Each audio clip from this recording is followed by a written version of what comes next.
we're going to take a look at a very closely related function to the VLOOKUP. It's kind of the brother or sister function of the VLOOKUP. This is called hlookup. Now you might recall in the previous lecture, the VLOOKUP, V stood for vertical. In this case, this is the hlookup, which stands for horizontal. Now really, the difference between the two really depends on the layout of your data. Now let me just revisit the VLOOKUP for just a moment. I'm going to hop back to master employee list.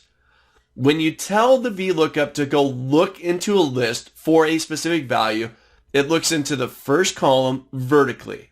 That's why it's called the VLOOKUP. An hlookup, on the other hand, horizontal, will look into a list such as this. This is the master inventory list. This one will look horizontally through the first row of the list. So it just depends on how your data is laid out. Whether the value you're looking for is vertically, it's like a part of the records, or perhaps it's a header, a horizontal header at the top of your list that you're looking for. Other than that, they're practically identical. Take a look. This is the hlookup. So I'm going to go back to the hlookup tab. And what I'd like to do here is I want to capture the inventory for the different warehouses for this product called XP200. Now on the master inventory list, we've got all the different products. There's the XP200 and the different units, the stock that we have for the different warehouses. So here's the lookup.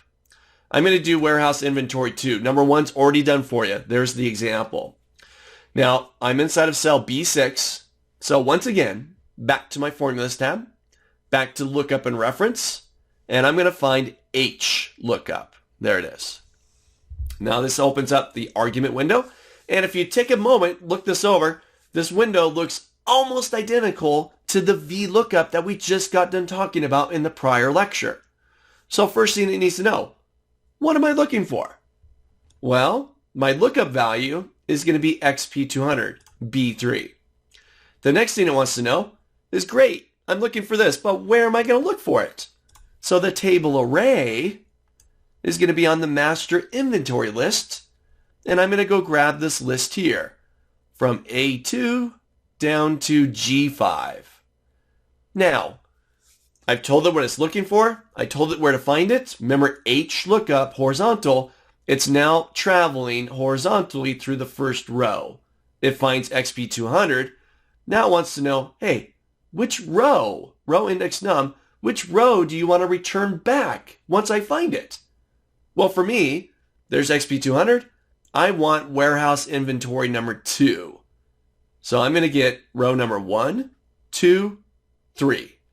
I'll tell it row index num is 3. And then range lookup, just like before, it is optional, but in most cases I use it. I'm going to say false because I want it to find the exact match. And that's it. I hit OK, and there's my 110, warehouse inventory 2. And if I hop over just to confirm, XP200, warehouse number 2 is 110. That's it. 4 little things. Very, very similar. You master one of these, you've mastered both of them. And remember, it just depends on how your data is laid out. Really dictates which one you use. Are you traveling vertically, like a standard kind of setup of a list? Or are you looking at perhaps headers that are horizontal along the top of your list? Try this one out. Open up the exercise file, hop over to the hlookup function worksheet, and find warehouse 2 inventory and warehouse 3 inventory. Try this out.